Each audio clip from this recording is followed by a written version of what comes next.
giving us a facility to do this with for these kids. So we want to get y'all into technology. So this is a STEM program. So science, technology, engineering, and math, right? Education, is number one. Right? Gaming and all that is fun, and it's good to do, but you can't do it if you can't take care of business, right? See these computers back there?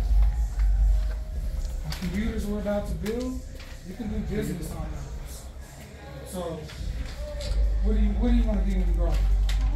You don't know? Who wants to speak up? What do you want to be? What do you like to do? You guys like video games? Yes. Yeah, and I like cars. You like cars? Okay, so cars are mostly computers now.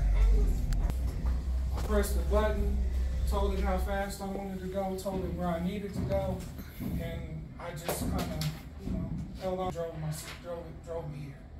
So cars are computers. So we're building computers, right? Graphic designs are in games. We do that with computers. Building this gym, computer-aided graphic design and computer-aided drafting, engineering, all of that stuff.